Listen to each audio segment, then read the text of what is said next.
So earlier this month, our Catholic priest, Father Oluoma, said, if you haven't heard of Ninas, this is the time to take a look. They are at the forefront of constitutional renegotiation. Nigeria needs a new and better constitution. So you can see our fathers, they are doing a good job. They are coming along. They're Yes. making public statements. We are hoping that this is part of the preaching every day, because if you are preaching to people that don't have freedom, very soon they will start eating even though you want to preach. So we don't want to go that route. So, Father, what are your final words, especially with regards to the church helping to mobilize Nigerian people towards self determination and freedom? The importance of involving every indigenous Nigerian, particularly church leaders, in educating the people about a new homegrown constitution cannot be emphasized enough. We cannot take pride in being a country, even though some people call it a nation. There's nothing, we don't have any nation. Without any effort without genuine constitution created by people themselves is going nowhere. At present, our situation aligns with the wisdom of the prophet Jeremiah, who said in chapter 3, verse 3, that two people cannot work together unless they are agreed. Any nation founded on such flawed basis is destined for failure and is its ultimate demise. Our youths are leaving the country in droves in search of a better life, often putting themselves at risk in foreign lands. Bandits and extremists are causing daily loss of lives across the country, while our soldiers are they do even sacrifice themselves to contain these threats. Lives are being lost every day, illustrating that since the end of Nigerian Civil War, there has never been any real sense of unity and security in Nigeria as a true country. So that is why we have to focus on the real thing. Nothing except when we come together, and otherwise people will be going out. In short, there will be separation within a short while. So the only alternative is for us to calm down and humble ourselves and make a new autonomous constitution. Reconstruction of our constitution so that it becomes people's made and people's own. I thank you.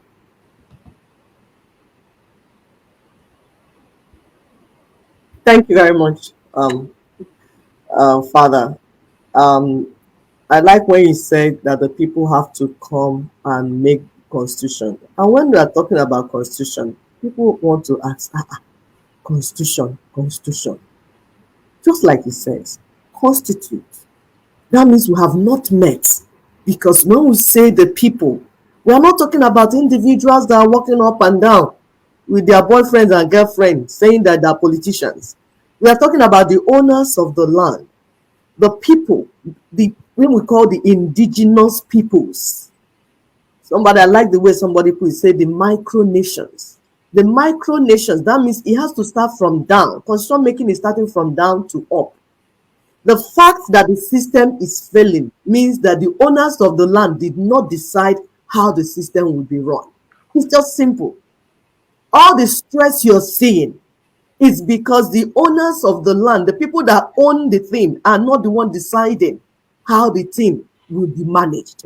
It's a no-brainer. It's just simple to know.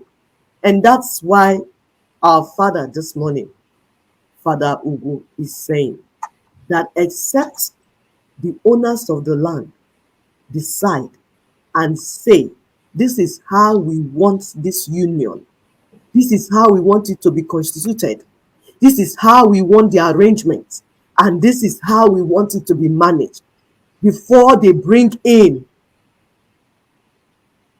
the people that are the politicians, who are supposed to be the employers, the employees, sorry.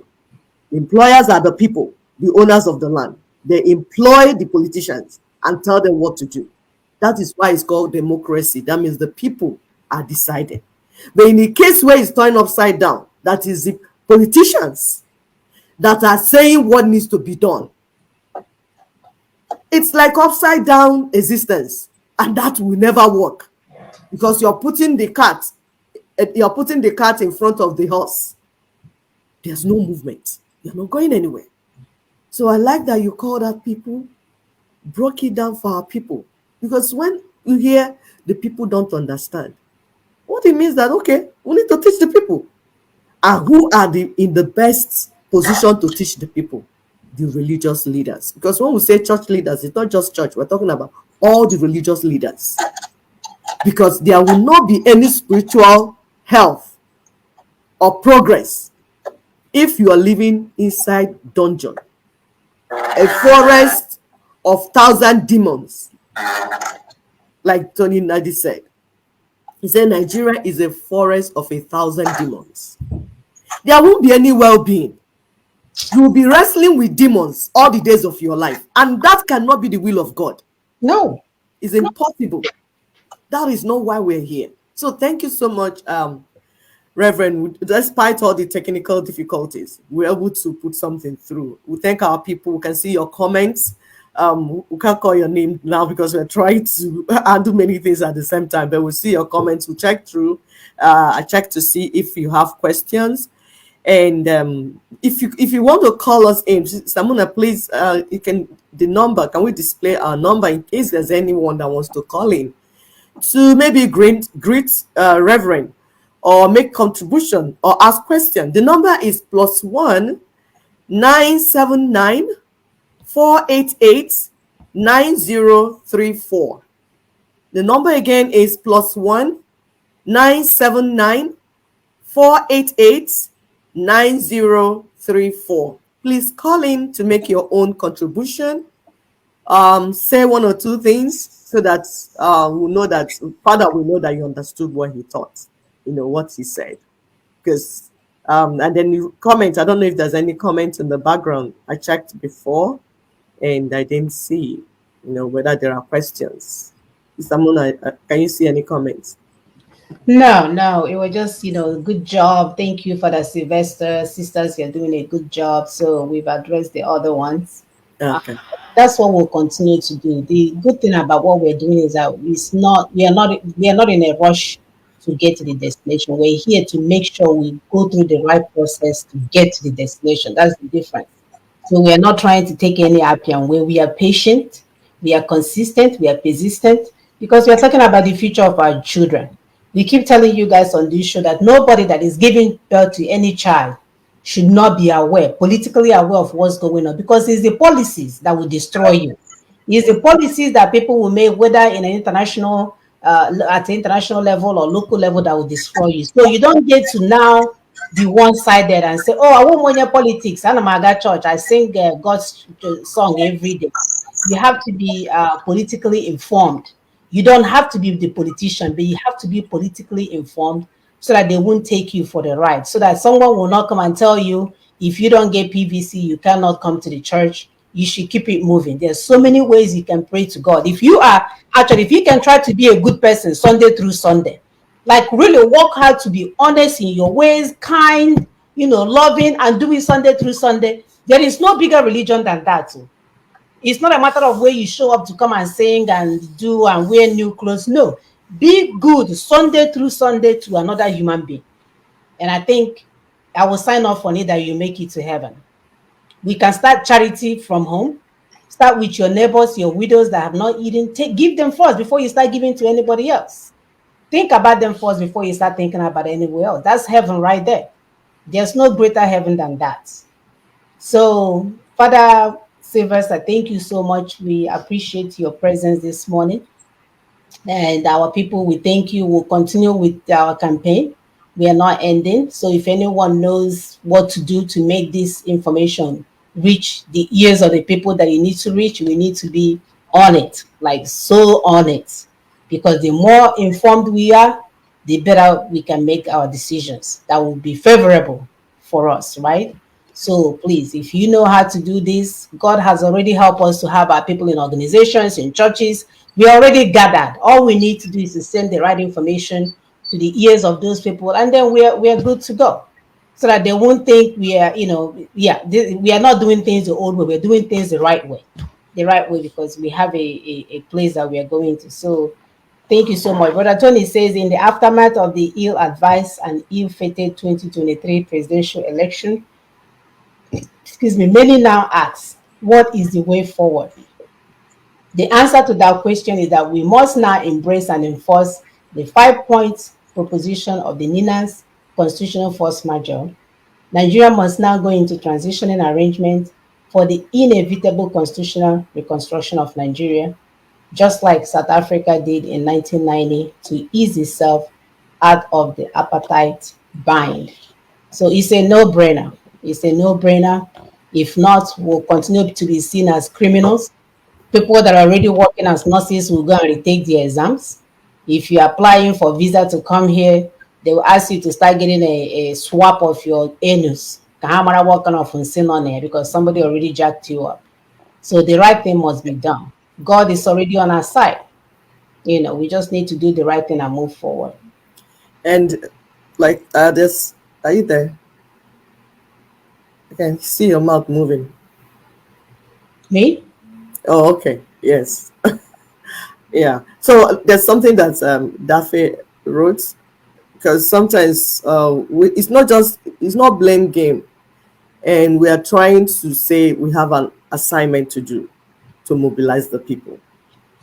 Good thing, the people are already in different groups. Some are in churches, some are at the mosques. So the way the religious leaders led our people astray, we are telling them is their assignment to come and lead them in the direction that they should go. Daffy said, I think after every transaction, a wise trader takes stock. The church leaders in Nigeria, if they are truly representative of Master Jesus, it is time to do a personal inventory of the daredevil role they played during the PVC mantra. We can't lie to ourselves. We have to put it out there, like Mr. Mona would say. Let's put it out there. It's time to take personal invention. We know their names. If we start calling their names, it's not one person. It was like madness. All of them some said our people will not go for Holy Communion except they have PVC. Some with loud voice, as if, the louder your voice is, that means God sent you.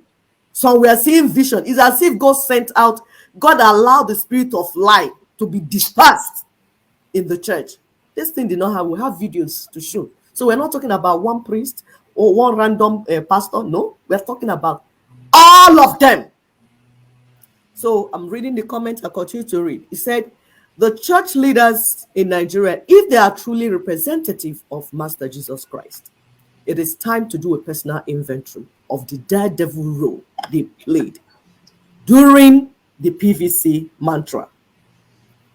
Also, they should let the youths know if the PVC they misled them to get was divinely orchestrated by God, and if not, they must ask the youths for forgiveness for misleading them again, just like they did during the change mantra that brought in the misfortune called Buhari. There's no point defending what does not make. We can't do that anymore. We can't deceive ourselves, defend what is indefensible. No, we saw it happen. The religious leaders led the sheep astray. Like when Jesus was asking Peter, Peter, do you love me? Feed the sheep. Peter, do you love me? Feed the lamb. Take care of them. And that taking care of them means everything. It's not just to keep them in church and be telling them, giving them pacifier. That's not it. We must begin to take responsibility. If we miss it, we take stock. That's what adults do. That we are calling on religious leaders. All of you, we are not exempting Catholic from Anglican, from Pentecostal, all of you. The way you go to Buhari and the Aso Rock, give you people money, the bishops, the archbishop, all of you, we are calling on you. If you know how you preached PVC to our people, come here now. There's work to be done. If you know how you led the sheep astray to the slaughter, it is your responsibility. Don't come and tell us, no, I'm doing spiritual, I'm not doing politician, I'm doing politics. No, we're not taking all those. If you knew how you did it, come now, organize yourself. If it's by teaching in the churches, if you know whatever you want to do, if you know how you were calling PVC, because we have already approached some people and they say, oh, how can we be discussing this in church? How did you discuss PVC in church? If you know how you preached PVC to our people that led them to where they will be slaughtered, go and start spreading Nina's 5-point agenda in your church. Begin to read it. If you want to read it in Igbo, read it. Yoruba, Hausa, whatever language you want to use, go and begin to read it to our people so that our people will understand the meaning of self-determination. Our people will understand how deadly 1999 Constitution is to them, that they will never see that change they're looking for. So far, that imposed fraudulent 1999 Constitution is still in place. Begin to teach our people. If you're not ready to do this, close down your churches. Because I won't tell you what will happen to those churches. I won't say it. Because it's time to take stock. We are not going to ignore that we didn't see the role you played. That would be impossible. And even if we, the mothers, ignore, our children will not ignore. They are coming, oh. Our children are coming for you because you led them to the slaughter. It's time for you to undo what you did. You must take responsibility. Like Sister Muna said, somebody must take responsibility for the wrongdoing, for the thing that just happened, because we are not waiting another 8 years. That's not happening. That's not going to happen. We are not going to wait for this because already our children are suffering everywhere. So we are not waiting. The right thing must be done. So thank you, Father. We must let you go now, and we appreciate you. Are you there, Father Sylvester? Yes, I'm there. Okay, we'll let you go now. Thank you so much. Okay, bye. Okay, thank you very, very much. Okay. All right. All right. Yes, thank you. Thank you so much. So we're able to finish. Please continue to help us to share and disseminate this information. We just need our people to be informed. We know if they get this that they will move. We just need them to be informed. So if you are one of those holding our people hostage, whether by omission or commission, please release them and give them the information that they need. The suffering is too bad. 2 years ago, we warned you guys that they are going to eventually turn dollar into 1,000 plus. Some people are saying, hey, 1,000 plus. We warned you. I don't know where we read that thing. They said in the next few years that Naira will be 1,000 plus. And we thought, mind you, last year, Naira was around 300. Early last year, 400, right? And then about that to almost 700 towards the end. And now we are over. As of this week, somebody told me 1280 to $1. Can you imagine? So the failed states, failed currency, failed judiciary, failed everything. And everything is failing. Everything. And it doesn't have to be. There is a way out. There is a way. I stop blackmailing God and calling God as if he has no ears, as if he's in the toilet, as if he's constipated. There is a way out. Leave God out of this and go and join Nina's proposition so we can get to our destination. God is not coming down. Remember, he was there when they came and collected all the slaves for over 500 years. He didn't strike even one thunder to capsize the boat. He didn't even give them bad malaria to take them out. Instead, they were able to do it continuously for that long. Nothing happened. He's not coming, and rapture is not coming either. Nothing is going to come. So this suffering has no end. Don't think that, oh, with hope, I will keep going. The only hope out of this is to hope into Nina's, so that we can take back our sovereignty and stop the criminals from taking over our resources and using it to destroy us. Why is that too difficult to understand? All right, brothers and sisters, we just want more for you guys. We want you guys to live with dignity. We want you guys to be able to pay school fees for your children and see the the result, the benefit of the school fees. We want you to see the benefit of your hard work. You're getting up early in the morning, even when you don't feel like it, you're pushing. We want you guys at the end of, when you're in your 60s, you can balance now and say, oh, my work is done and my children can move on and take care of me. That's all. It's exhausting. Thank you. We'll see you guys Thank next you. week. Bye. Bye.